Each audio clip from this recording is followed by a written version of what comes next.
네, 안녕하세요 여러분. 지난 한 주도 잘 지내셨나요? 저희 제네모야가 또 다시 돌아왔습니다. 연장 연장하는 방송이 또 돌아왔는데, 오늘은 조금 지난번들과 좀 다르게 조금 시사에 관련된 좀 얘기를 나누려고 해요. 저희가 항상 하는 거지만 그에 앞서서 지난 한 주는 좀 다들 어떻게 지내셨나요? 우리 선정씨? 저는 뭐 별반 다를 바 없이 지냈습니다. 또 집에서 좀 뒹굴거리다가 다시 여기 나오게 됐는데요. 어제 술을 너무 많이 드셨대요. 지금 2시간 자고 하는 자고 방송. 왔는데, 취중 진담 방송 시작하겠습니다. 이러고. 우리 동식께서는? 예, 저는 드디어 제 아들 훈육에 성공했습니다. 좀 붙잡고 좀 단호하게 얘기하고 좀 물어도 땡깡 안 받아주고 하니까 얘가 이제 드디어 아빠 말을 듣기 시작하더라고요. 예, 성공적인 한 주였습니다. 뭐에 땡깡을 부렸나요? 항상 똑같죠. 잠자기 싫다, 더 놀겠다, 왜 아이스크림 안 주냐, 빵 먹고 싶다, 밥 안 먹는다, 맞아. 숟가락 안 쓸 거다, 뭐라고. 귀여워. 저 같은 경우에는 또 저번 주에 말씀드렸다시피 또 선거가 답답하고 있다 보니까 너무 바쁘게 지냈어요. 그래서 집에 있는 강아지가 저를 못 알아봐요. 아이 같은 것도 집에 있지만 가면? 맨날 저녁에 들어가니까 짖고 또 그래 좀 바쁘게 저는 그렇게 좀 지냈습니다. 앞서서 말씀드렸던 것처럼 저희가 오늘 좀 시사 문제에 대해서 좀 다루려고 하는데, 두 가지를 다루려고 해요. 첫 번째는 요즘 좀 이슈화가 많이 되고 있는 드루킹 사건에 대해서 다뤄보려고 하고, 굉장히 지금 핫하죠. 그쵸. 두 번째는 남북정상회담에 대해서 다뤄보려고 합니다. 네. 첫 번째로는 저희가 좀 준비한 거는 좀 드루킹 사건에 대해서 좀 준비를 했는데, 이와 관련된 조금 사건의 사건 설명이라 그러나요? 좀 배경, 어떤 것 때문에 이게 좀 발생이 됐나요? 드루킹 사건이. 드루킹 사건은요. 네. 사실 민주당 측에서 고발을 하게 된 거예요. 네. 그러니까 남북 아이스하키 팀 거기에 대한 기사글에 너무 악플이 많다 보니까 그게 너무 매크로적으로 보였나 봐요. 민주당 측에서. 그래서 고발을 했는데 알고 보니까 민주당 당원이었고, 그리고 그분이 지금 김경수 의원과 연루되어 있다는 이야기가 계속 나오고 있는 거죠. 근데 알고 봤더니 보좌진한테 500만 원을 받았다는 이야기가 있고, 근데 김경수 의원 측에서는 그거는 그냥 개인적인 채무였다라고 이야기를 하지만 국민들은 그거를 믿기가 힘들죠, 사실. 네, 맞습니다. 그래서 좀 되게 이슈예요, 요즘. 그래서 이런 것들에 대해서 저희가 처음은 조금 OX로 조금 서로의 의견을 좀 알아보려고 해요. 저희도 어떻게 답변을 좀 드릴지 모르는데, 일단 들으시고. 네. 첫 번째 질문이에요. 드루킹 사건은 국정농단급 사태이다. OX 들어주세요. 하나, 둘, 셋. 저는 중간. 동욱님은 X. 그럼 우리 X인 우리 동욱 씨부터 의견 좀. 국정농단급이다라고 좀 보기는 힘든 사건이지 않을까 싶어요. 왜냐하면은 이제 우선 국정농단급의 사건을 얘기하면 이제 정부나 또는 정부 관공기관이 일종적인 주도하에 여론을 모으려고 또는 호도하려고 했던 그런 시스템이 구축된 게 아니라, 이거는 어쨌든 사적인, 아직 그게 특정 정당과의 관계가 어떻게 되는지 밝히지 않는 상황, 결과적으로 밝히지 않는 상황에서는 아직까지는 특정적인 개인과 또는 소수 집단의 좀 문제로 보고 접근해야 되지 않을까라고 하는 것 때문에 저는 아직까지는 국정농단급 사건이다라고 보기에는 좀 한계가 있다. 좀 그렇게 봐요.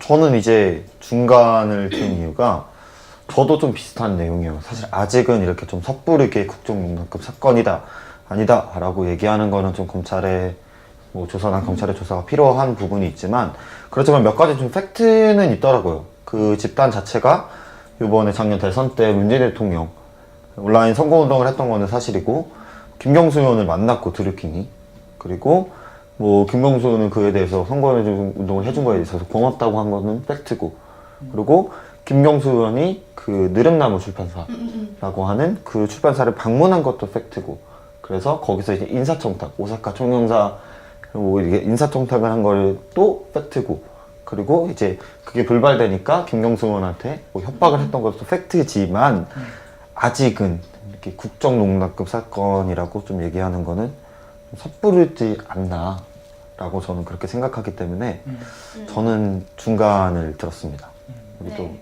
오를 든 우리 선정 씨께서는 그러니까 저도 이제 아직 이게 특검도 하지 않았고 이제 검찰 조사도 제대로 이루어지지 않고 있어요. 지금 압수수색 지금 김경수 의원 보좌진 측 500만 원 주었던 그 보좌진 측의 휴대폰이라든지 그 사무실이라든지 이런 부분이 오늘 뉴스에 나온 결과를 보니까 압수수색을 거부했죠. 검찰에서. 네.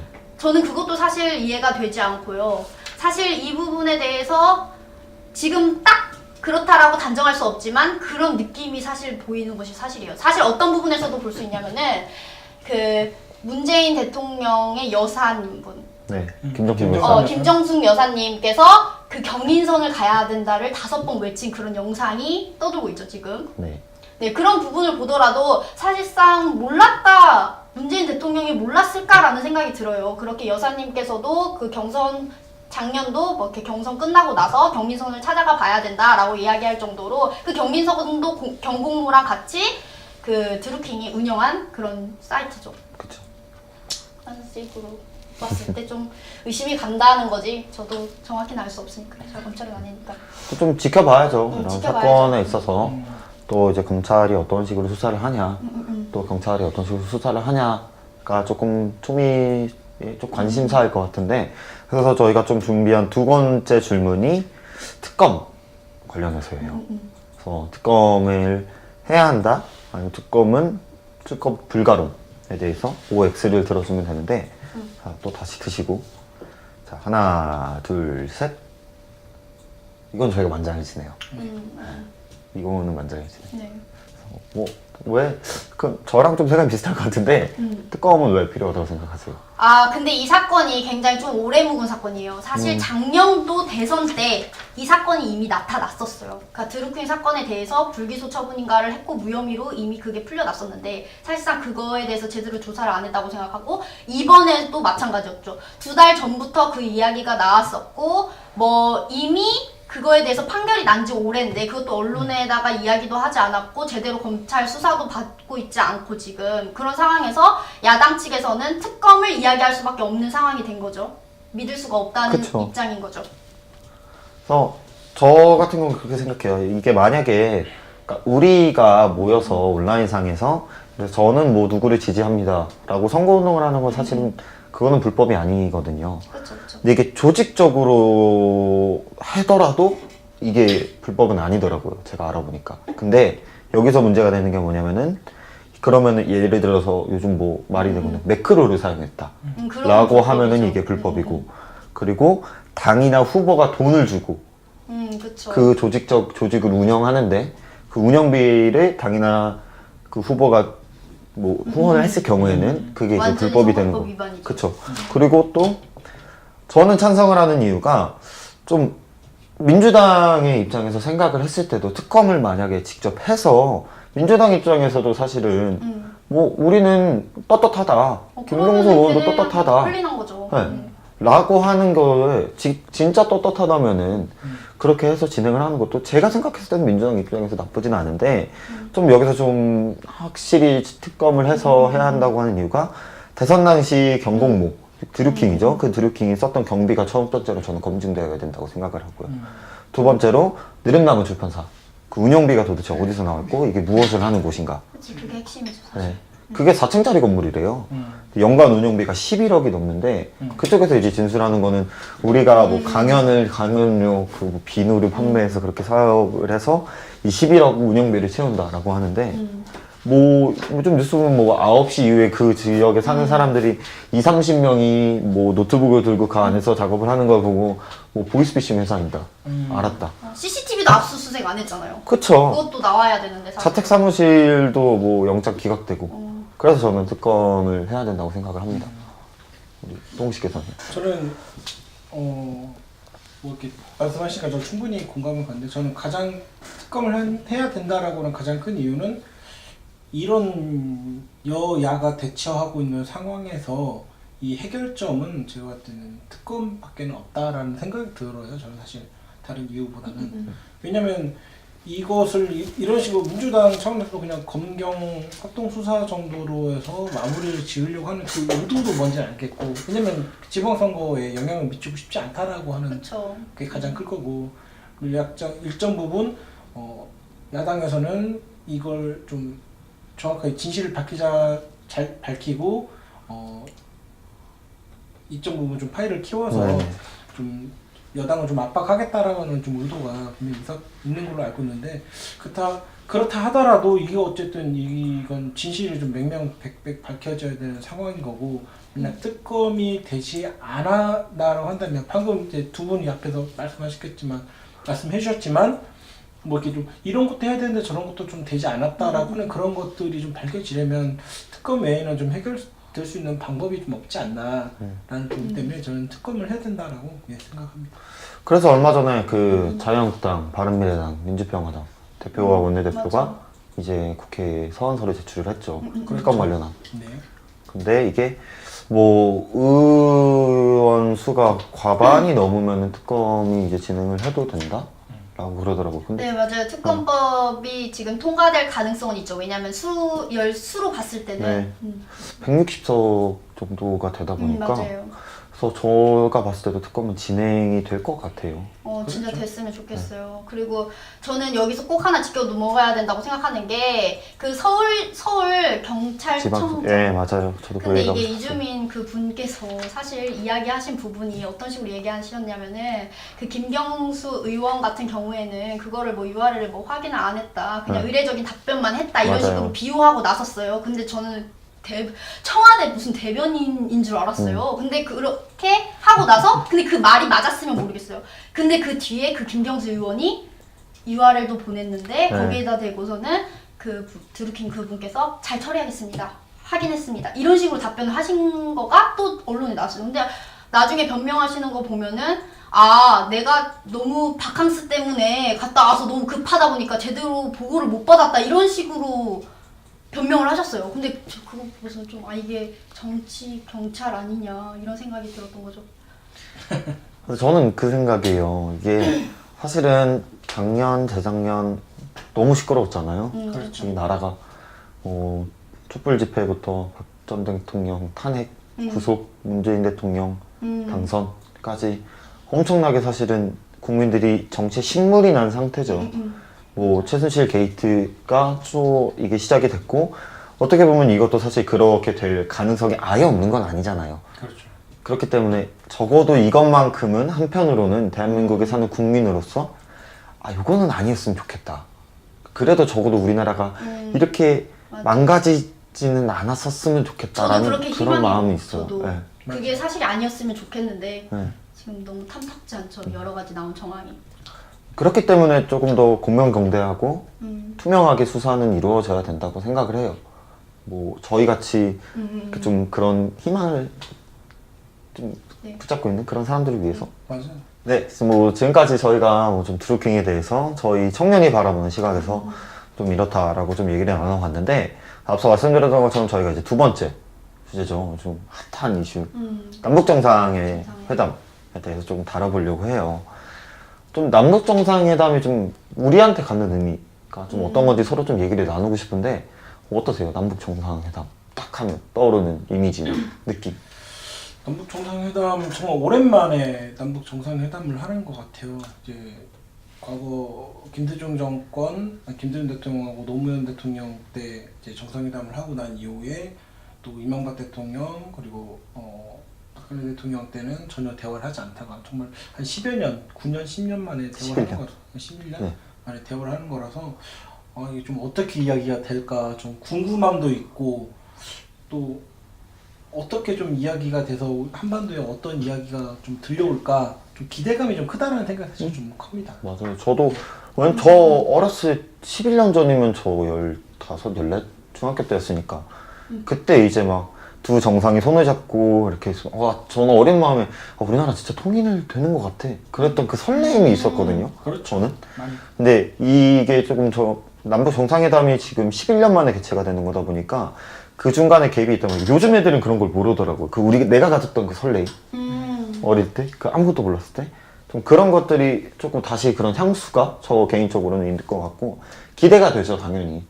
당연히 이거는 조금 개인적으로도 어떤 얘기가 나눠질지 저는 좀 기대가 되는데. 맞아요. 저도 기대가 되는 거는 마찬가지라고 생각을 하고, 그러니까 저희보다 어린 세대 같은 경우에는 그런 애틋한 기억도 없잖아요. 사실 맞아요. TV에서 봤는데 와 진짜 통일될 것 같아.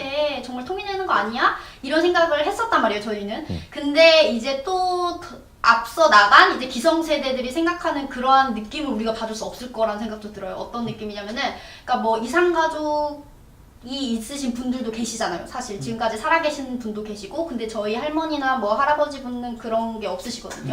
그래서 그런 애틋함, 그러니까 또 다른 애틋함이죠. 그런 애틋함은 느끼지는 못하겠지만 어쨌든 잘 됐으면 좋겠다 이런 생각을 하고 있죠. 그래서 저희가 조금 얘기를 좀 나눠보려고. 왜냐면 좀 요즘 너무 핫이슈 안에 핫이슈가 너무 많더라고요. 그렇죠. 네. 맞아. 로켓보이라고 했던 그 김정은 대통령과 우리 우리나라의 문재인 대통령이 이제 내일이죠.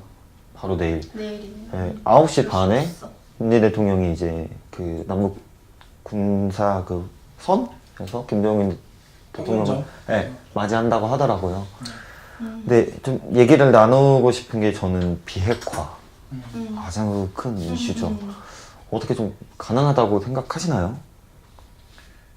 근데 이 비핵화라고 하는 단어 자체가 사실 좀 말이 안 되는 게 뭐냐면, 물론 이제 김정은이 그렇게 얘기를 했죠.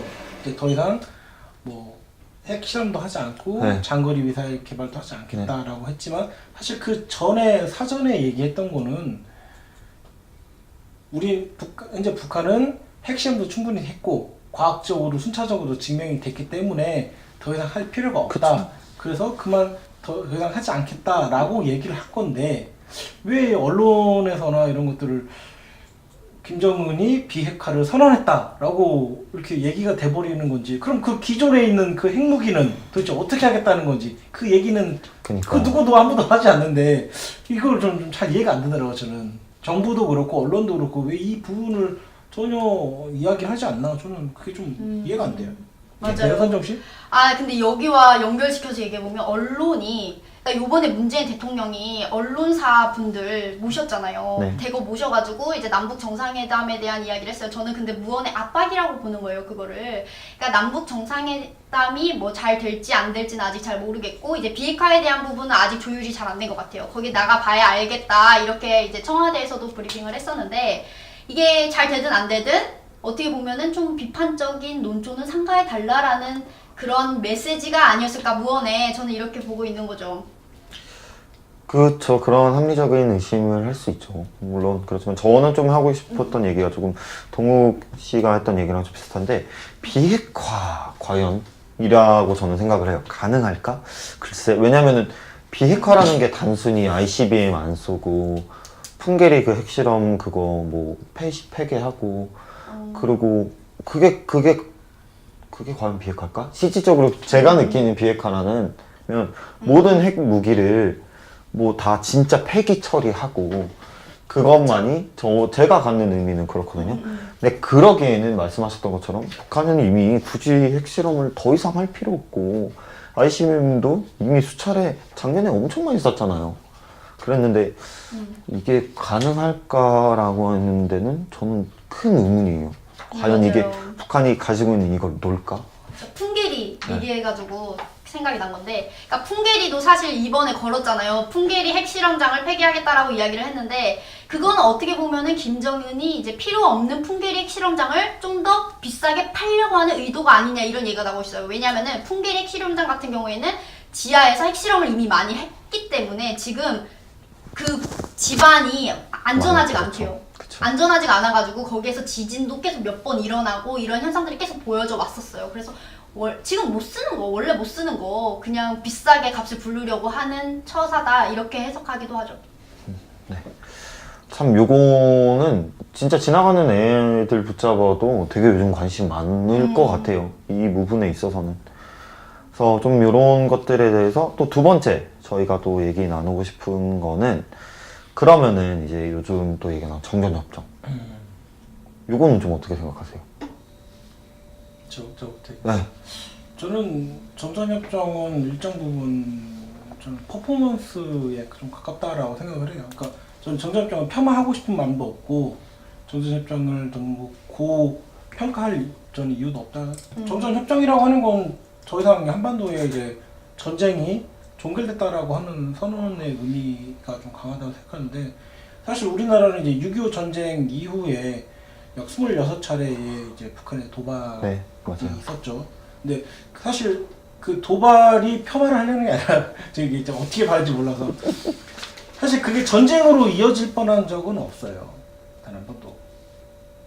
그 말은 뭐냐면 우리 도발은 있었지만 그게 전쟁으로 이어지지 않았다는 건 전쟁의 가능성이 굉장히 부족하다라고 저는 사실 좀 평가를 하거든요, 냉철하게. 그거는 좀 저랑 생각이 다른 것 같아요. 그렇죠. 다를 수 있죠. 네. 그래서 저는 왜냐면 자기도 북한이 만약 우리나라를 뭐 전쟁을 일으켰다는 건 사실 불가능하고 그렇게 하는 순간 김정은 정권은 박살이 나기 때문에 할 수가 없고 그렇다고 우리나라가 뭐 대한민국이 압도적인 군사력을 가지고 있기 때문에 북한을 어떻게 하겠다라는 것도 사실 좀 어려운 상황, 압도적인 군사력을 가지고 있지 않기 때문에 또 우리가 가지고 있는 것들이 놓쳐야 할 것들이 많이 있기 때문에 좀 불가능하다는 생각. 그렇다고 뭐 중국이나 미국이 뭐 앞장서서 그 문제를 해결해 주겠다라고 본다는 것도 좀 없기 때문에 그래서 약간 그런 부분에서 저는 북한도 그렇고 대한민국도 그렇고 이번 뭐 5월에 있을 그 미국 정상회담 건도 그렇고 서로를 좀 서로 국민들에게 약간 평화의 그런 분위기 또는 이런 문제를 해결할 수 있는 이런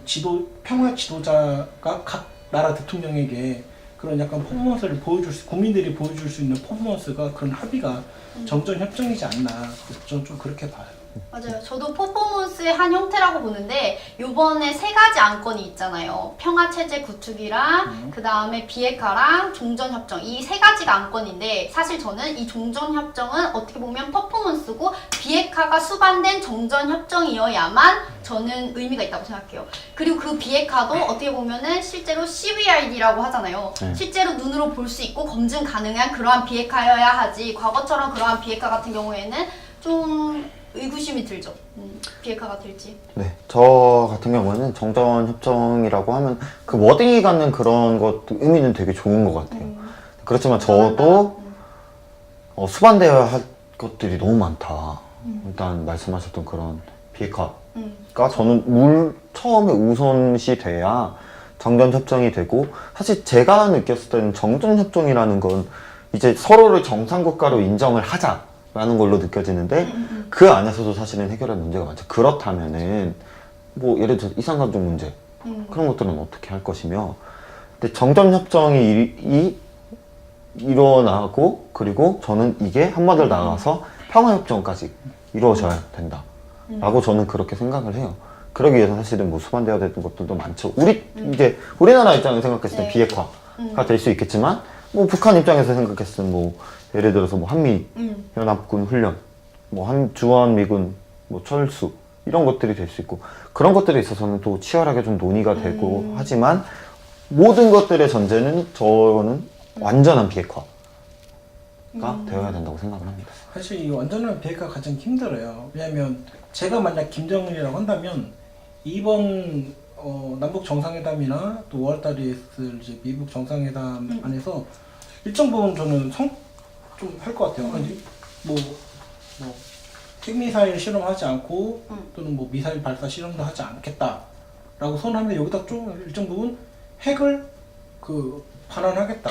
국제사회에 반환하겠다가 저 같으면 그런 퍼포먼스를 보일 것 같아. 왜냐면 근데 현재 북한에 핵이 몇 개가 있는지 모르잖아요. 그럼 뭐 일정 부분 몇 개라고 얘기하고 나머지는 숨겨놓을 수도 있고 그걸 뭐 핵사찰을 한다거나 뭐 하는 것도 사실 우리나라처럼 딱 군부대 시세가 군사 비밀 기지가 몇 군데가 있어가지고 거기만 보면 모든 게 다 되는 그런 시스템이라 북한 같으면 모든 게 다 가려져 있는 차단된 국가의 상황에서 맞아요. 이거 그냥 어디다 갖다 놓고 이게 몇 개 여기다 갖다 놓으면 사실 그거 찾을 수 있는 방법이 없어요. 그쵸. 그렇기 때문에 저는 약간 이런 비핵화라고 하는 부분을 공감을 하는 거는 주장을 한다라고 하는 건 전 현실적인 부분에서 좀 한계가 있지 않나. 그러니까 그렇게 하지 말아야 된다는 게 아니라 한계가 있지 않나라는 좀 생각이. 한계가 있지 않나? 왜냐면 과거에도 뭐 핵사찰을 하거나 뭐 하더라도 항상 이 부분에서는 항상 허점이 있었고 이런 협정을 하는 데서도 한계가 있었기 때문에 좀 그런 부분들이 아쉬워요. 그래서 방금 이제 두 분께서 이제 퍼포먼스라고 얘기를 하셔서 좀 저는 생각이 난 게 지금 뭐 북한, 한국, 미국, 일본 다 이제 좀 시선을 돌릴 그런 시기가 라고 저는 생각을 해요.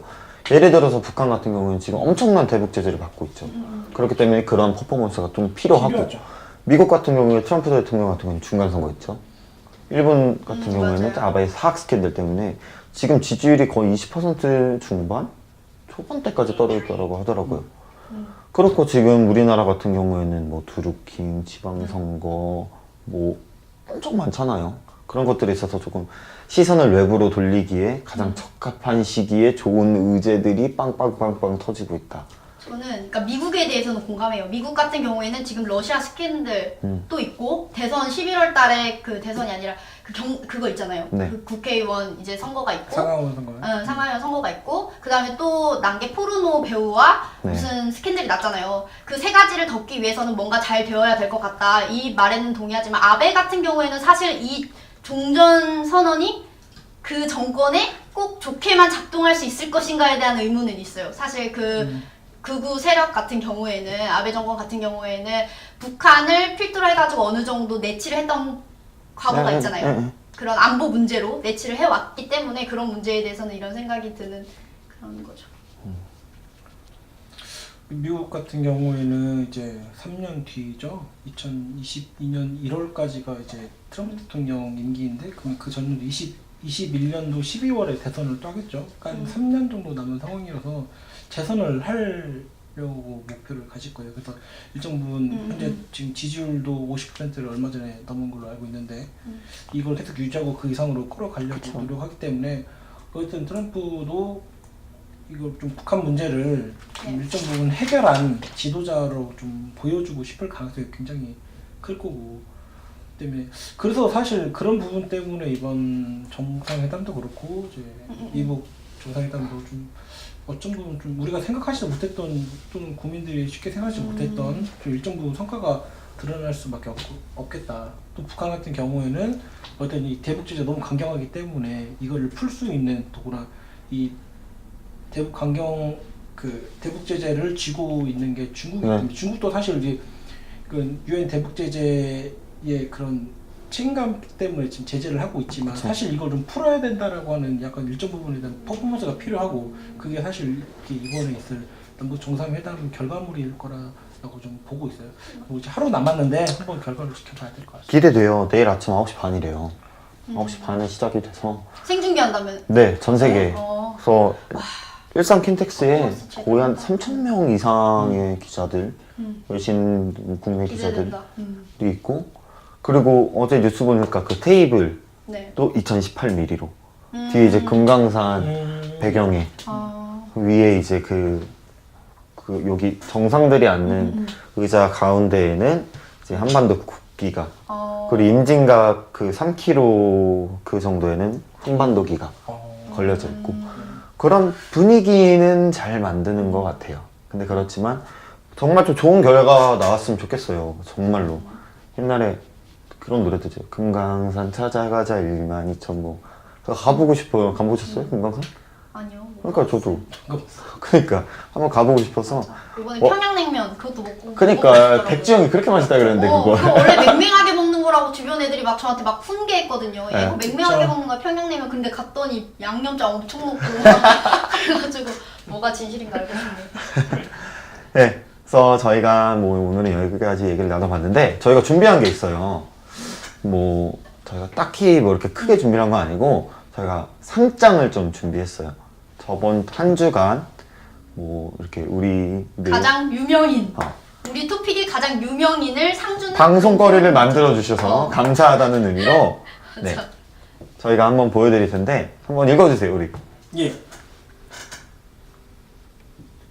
한반도 레드선상 대상이고요. 수상자는 김정은찡입니다. 축하드립니다. 정찡. 이 사람은 핵무기 병기와 완결되어 핵실험, 로켓 발사 실험이 필요 없다고 기존 핵 보유 선언을 했음에도 평화가 찾아왔다고 착각하게 만드는 비상한 제주를 지났기에 이 상을 수여하게 되었습니다. 2018년 4월 26일 팟캐스트 제네모야가 저희가 드리는 상입니다. 예, 네. 김정은찡 축하드려요. 저희가 요거를 들고 내일 판문점에 가서 직접 드리고 싶지만 저희 깜냥이 그렇게 그러면 털컹털컹 그럴 수 있지, 그럴 수 있지. 그렇기 때문에 이렇게나마 조금 우리 김정은 찡에게 저희의 따뜻한 마음을 담아서 좀 보냅니다. 잘 받아주시고 저희 좀 잘 좀 합시다. 네, 좀 잘 부탁드리겠습니다. 어쨌든 아무튼 이렇게 좀 한 주간에 저희가 이슈에 대해서 저희 시간에 있어서 청년이 바라보는 시간에서 좀 제가 느낀 건데 저희끼리도 좀 많이 다양하더라고요. 그런 거에서 좀 잘 풀어봤는데 어떻게 보셨을지는 좀 잘 모르겠지만 그래도 조금 잘 이쁘게 좀 봐주셨으면 좋겠고 저희가 다음 주에는 조금 더 재미있는 그런 또 주제로 또 찾아뵙겠습니다. 한 주간 또 요즘 일교차도 큰데 감기 조심하시고 더울 땐 엄청 더우니까 좀 일하실 때 좀 쉬시면서 하시고 좋은 한 주 되시길 좀 기도하겠습니다. 감사합니다. 아 맞다. 아 나 이거였지. 맞아. 아이고 이거였는데 어제 알려. 아 오늘 또 말해줬어야지.